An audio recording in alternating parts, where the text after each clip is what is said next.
Halo semuanya, selamat datang di Psychology Podcast. Jadi sebelumnya aku bakalan perkenalan diri dulu. Kenalin, nama aku Umi Sunarsirah dengan NIM 2021 08 122. Tapi di sini aku nggak bakalan sendiri aja karena aku bakalan ditemenin sama dua teman aku yang di sini ada. Halo, aku Nabila Damayanti dengan NIM 2021 081 0001. Dan di sini juga ada. Saya Dinda Cindy Putri Darmawan dengan NIM 2021 08 10 006. Kita dari kelompok 5. Oke, jadi sebelumnya aku mau tanya kabarnya Nabila ini gimana nih kabarnya? Alhamdulillah, kalau kabar aku sih baik. Terus gimana dengan kamu sini? Aku juga alhamdulillah baik sih. Kalau Dinda sendiri gimana? Ya alhamdulillah baik. Pasti kita semua juga merasakan kesibukan juga kuliah kan ya. Bener-bener. Kita lagi sibuk UAS juga kan. Oke. Terus di sini kita bakalan bahas topik yang bisa dibilang seru, yaitu tentang dinamika kelompok. Untuk kalian sendiri nih, kira-kira ada tahu apa tentang dinamika kelompok? Kalau yang aku tahu dari pengertian dinamika kelompok sendiri menurut para ahli yaitu Jacobs, Harville, dan Manson dalam Rusmana itu dinamika kelompok sendiri memiliki arti bahwa kekuatan yang saling berhubungan timbal balik kelompok dengan interaksi yang terjadi antara anggota kelompok dengan pemimpin yang sangat berpengaruh dalam pengembangan kelompok itu. Kalau mungkin berbeda dari Nabila, tapi yang aku dapat dari menurut ahli itu dari Setzer dan Stone pada tahun 1981, dinamika kelompok adalah kekuatan-kekuatan yang berinteraksi dalam kelompok pada waktu kelompok melakukan kegiatan-kegiatan untuk mencapai tujuan yang sama. Oke, jadi berdasarkan penjelasan yang udah dijelasin sama Nabila sama Dinda ini tadi mengenai dinamika kelompok, mungkin salah satu contoh dari dinamika kelompok ini adalah demo ya.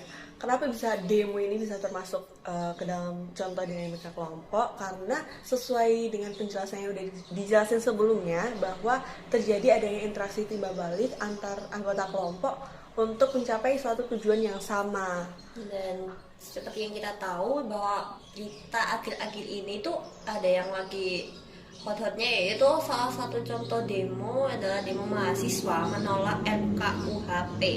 RKUHP, oke. Jadi bisa jelasin nggak RKUHP itu gimana biar temen-temen yang nonton juga tahu gitu. Oke.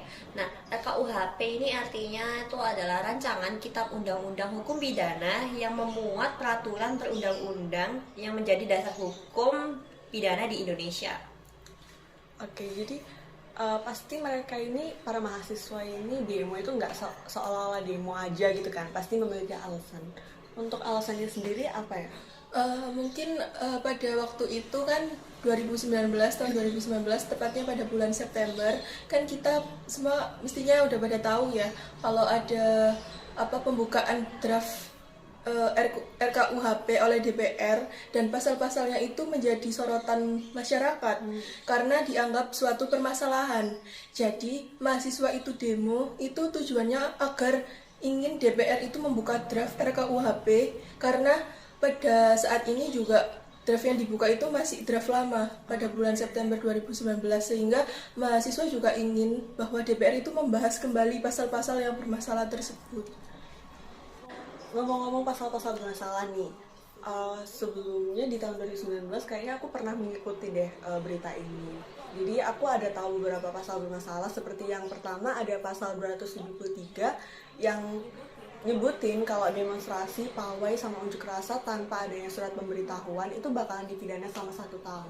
Padahal hal itu bisa mengkebiri demokrasi kita dan mengkhianati semangat reformasi bangsa Indonesia ini kan. Padahal di UU 9 tahun 1998 itu udah ditentuin atau dijelasin kalau sanksi terhadap demokrasi itu cuma dibubarin aja, jadi nggak ada pidana sama sekali gitu. Terus ya Berarti gitu. hal itu bisa mencederai demokrasi kita sendiri ya. Kenapa kok bisa mencederai demokrasi kita sendiri? Karena kan di situ frasanya bahwa terdapat mengganggu kepentingan umum, sedangkan demonstrasi unjuk rasa itu sendiri adalah kepentingan umum itu sendiri, gitu kan. selain pasal 273 itu ada salah satu pasal juga yang aku tahu, itu pasal 219.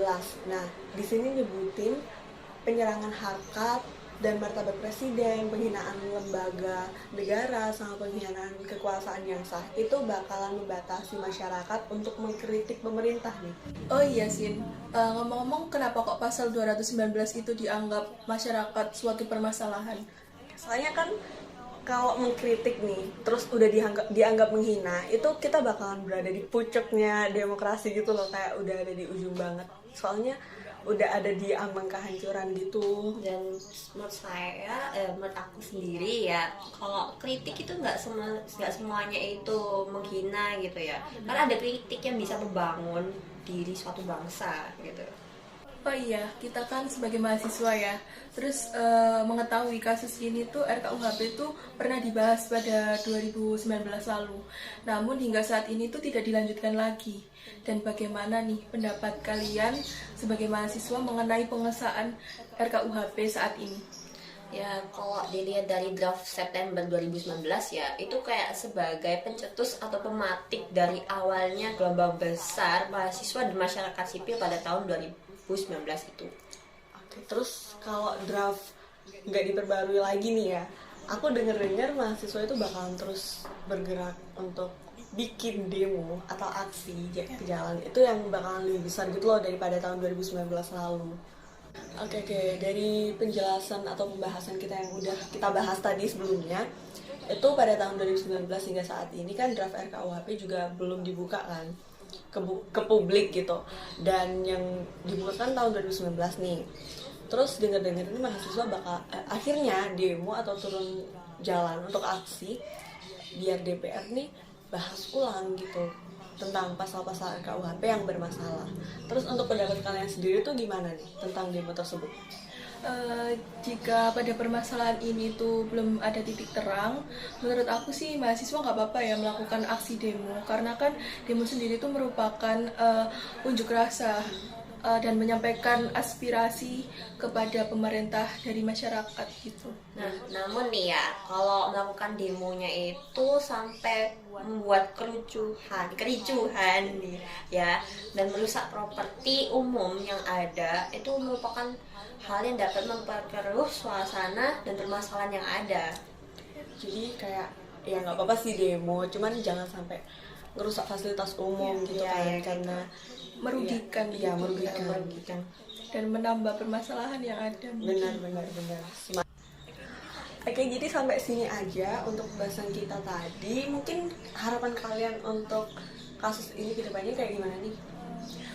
Mungkin harapan saya untuk kasus ini tuh agar segera selesai ya, segera ada titik terangnya, dan semoga tidak ada kericuan. Ya sama sih sebenarnya, sama kayak Nabila tadi, semoga cepat selesai kasusnya juga, kita semua itu bisa tenang gitu, Iya, nggak ada demo lagi gitu. Benar. Oke, jadi kayaknya sampai situ aja. Terima kasih banget udah nonton atau dengerin podcast dari kita, dan terima kasih, sampai jumpa. Bye.